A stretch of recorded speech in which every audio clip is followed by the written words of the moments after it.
Hi. Hey everybody. Hello, we're back. Welcome back to episode number 2. Never mind. With 2 crazy cats. Picked right now at this very moment to get the zoomies. Zoomie time. Yep. I just told Erica, I'm thinking this may be bad timing for the cats. Because we did it about this time the last time. And we had the same type of issue, but it's okay. They're free entertainment. If we don't entertain you, they surely will. For sure. So today's episode is going to be sort of about how we faced our fears and almost unfaced our fears afterwards. Yeah, basically we've both been freaking out. I was freaking out previous to her ever plastering my face all over the internet. Yes. And I'm more of a don't look at me type of person. She was freaking out. Postpone, procrastinate. Right.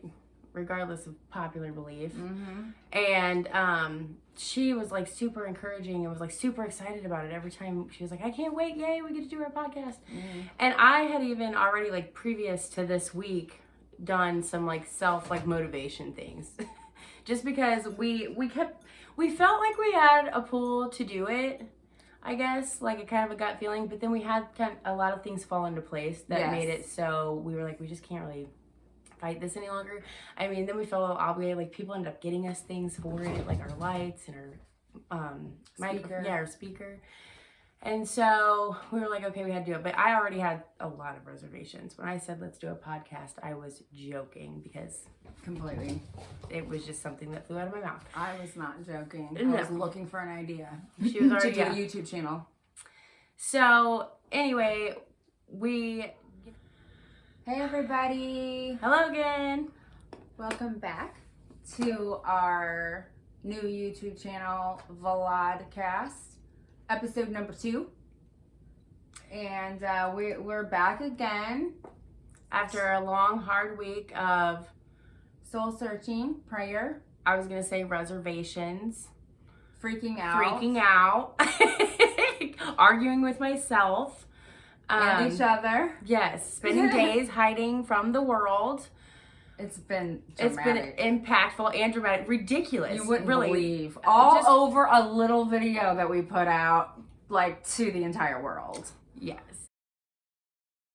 If they, all over.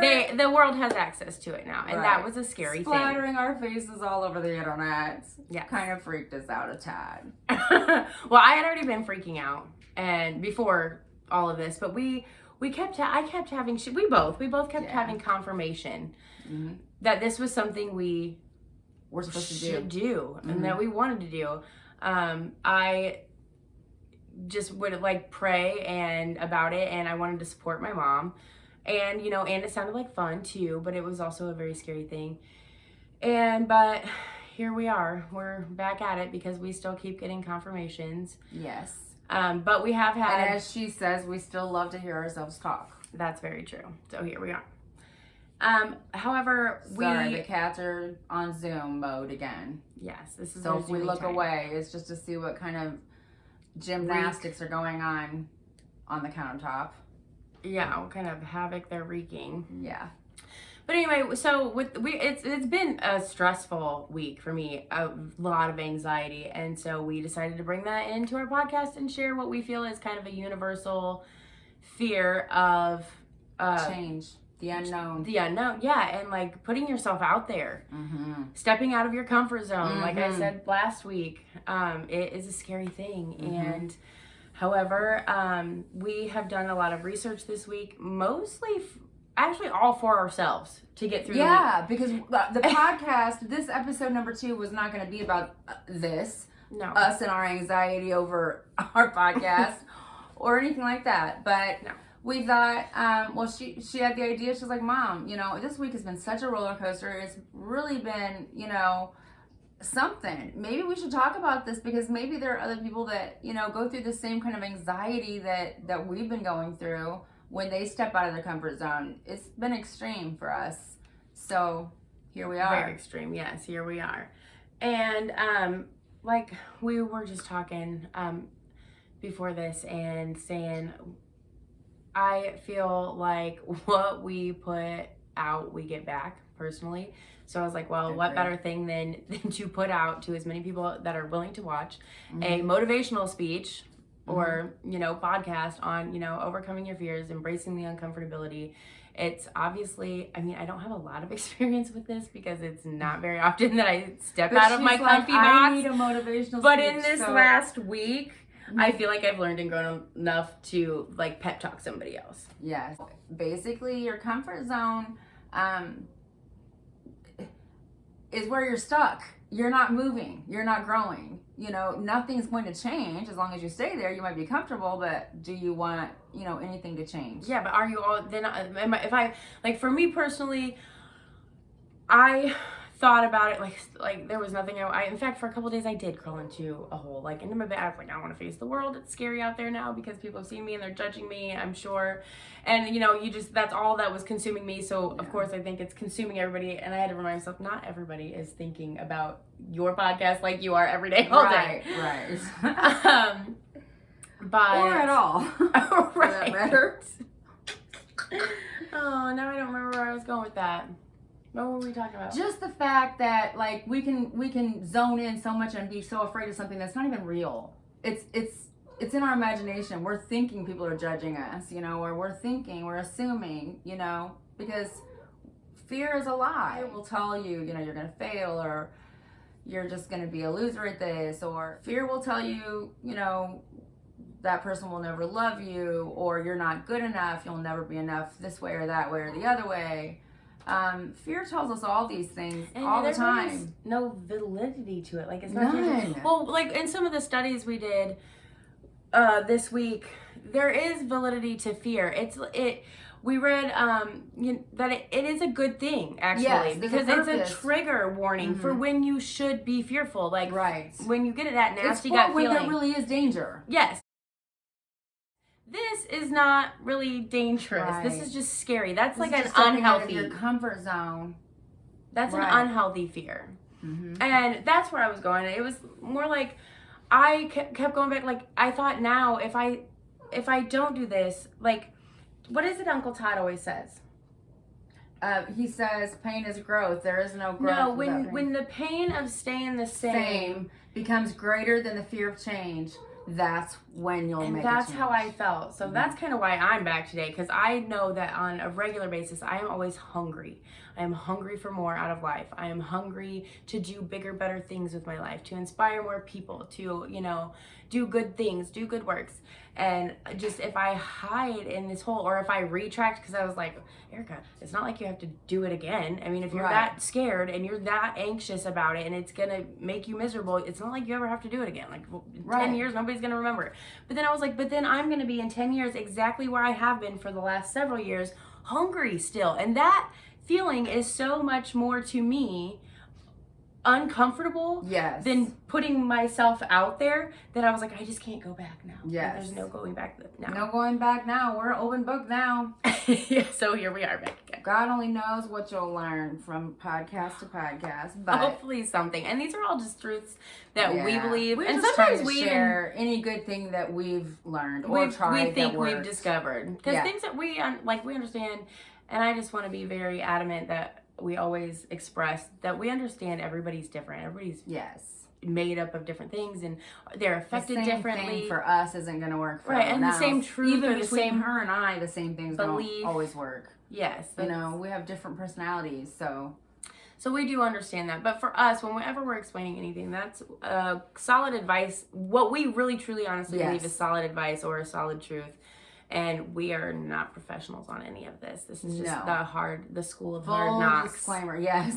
That's all we've learned. We're just mental cases that are trying to, well, I mean, we're trying to find our ways, there are ways. Yes. But, so we did want to talk a little bit about motivation, like to give ourselves a pep talk, as well as anybody else who ever stumbles across this, if they need some. We've got ours a lot, not from ourselves, obviously, from outside sources. Yeah. I was freaking out to the point, I mean, some of the things I did, I went on other people's podcasts, like love Jay Shetti, shout out to him. He always has good word, I think, and I went to one of his podcasts on confidence. Shout out Jay Shetti. And watched that, which led me into another one. You know, it's like, oh, you'll probably like this also. That was Will Smith. And if you ever get a chance to watch that one, it's supposedly the most motivational. It says it's a must-watch speech. That's the thing about fear. Like, he was having some fear, and he explained how fear is a liar, which I've already believed, but, like, didn't necessarily feel it at that moment. And how it's kind of ironic, I guess, that when we fear something, we spend all the time, like before this, I was in fear of the podcast, or like he was in fear of jumping out of a plane. And the whole time, though, it ruins his night before. It ruined some of my days during the week, or moments during my days from my anxiety. Yeah. Ruins your breakfast, ruins your appetite. Yeah. Such an unhealthy thing. Sleep.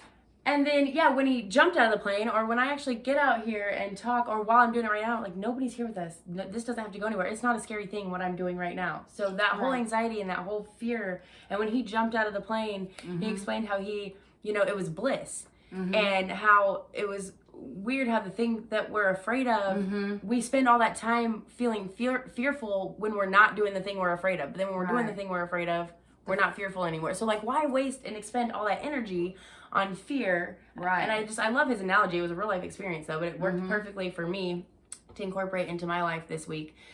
I'll put a link in the description box below for the Will Smith little motivational little speech. And it's really, really good. It's worth listening to. Makes a lot of sense. What else did we do? I slathered essential oils all over myself, more so than I have ever done before. Did it help? I believe it did.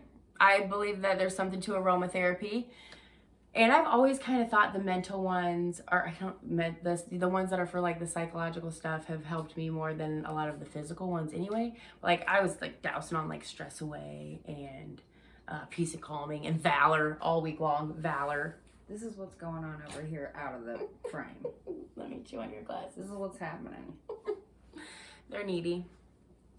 I took a lot of cold showers, which I had been doing some of that before, which is kind of for another reason. The cold showers. But this week I looked at it in a different light, because I'd already been doing it for a few other reasons, which we'll probably talk about another time. But this week I looked at it in a new light, and was like, oh my gosh, I can totally use this to embrace getting out of my comfort zone. Yes, like the cold water. Make myself uncomfortable on purpose. It's terrible. I hate being cold. However, it is not hurting me. It is not hurting me or anybody else. In fact, I believe it's doing me a lot of good and some health aspects. But also, like, yes, to embrace the uncomfortable. Like, know that I can stand here in this cold shower and be uncomfortable and be just fine. And she's not talking about a 0-degree shower for like 15 minutes. No. She's just talking about like a luke cool. Yeah, when I finish my shower, I would turn on like cold water. Don't shock your body to, you do you. Unless but this was just something I did. For you. Yeah.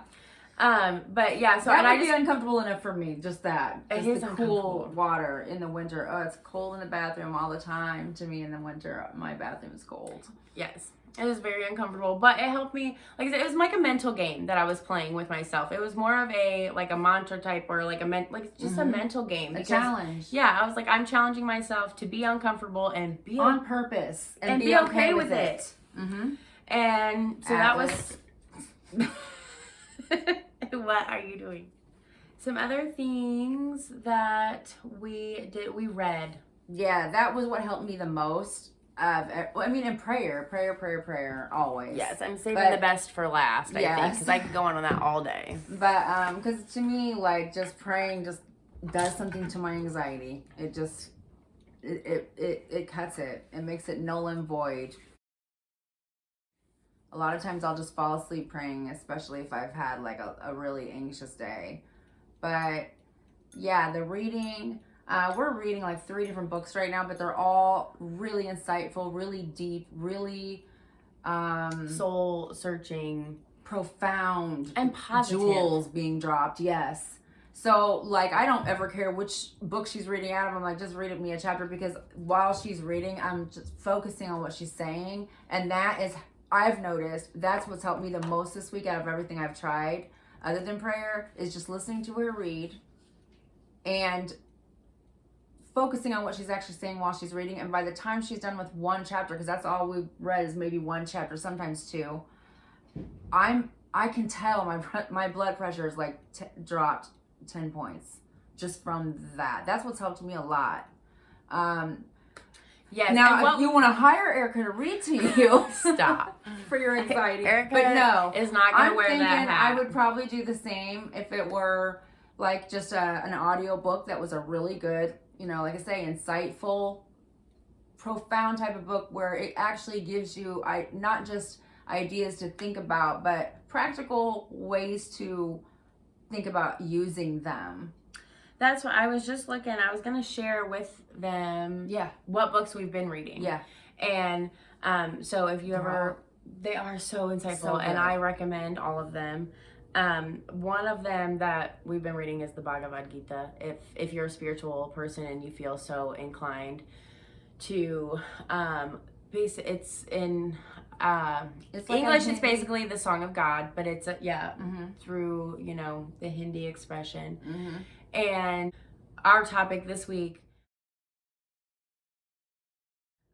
it just really relays how everything is exactly as it should be, and why you should do the things that you're called to do. And so that's why I think and of course, probably anytime you read it, whatever you're going through, you're going to find different little gems. Sure. But for us, there was a lot of gems we pulled out about that particular topic, which happened to be our struggle of the week. Yes. And then we're also reading Think Like a Monk. Again, Shetti. Love that guy. He is just so profound. Wonderful book. We just were reading him last night. We read about fear. Oh yeah, he talks about the Bhagavad Gita in that. And he talks about his life lesson about when he was had to search for what his fears were and overcome them. Mm-hmm. And talks about the fear of fear and how to, just like I said, overcome that. And like that's where we had learned about the fear of wrong things. That's what it was. Mm-hmm. He talked about in his book last night when we were reading the fear of like the healthy fear and the unhealthy fear. The fear of like the good danger warning signs of fear, and then the ones that are holding us back. It's a fear, and how that may stem from something completely different that you went through. I mean, take that as you see fit, but sometimes like you have a fear, like for me, this podcast, I have a fear of failure. I have a fear of looking stupid. I have a fear of I think we all do. Yeah, putting myself out there. And so for criticism and judgment. Yes, I have a fear of being judged.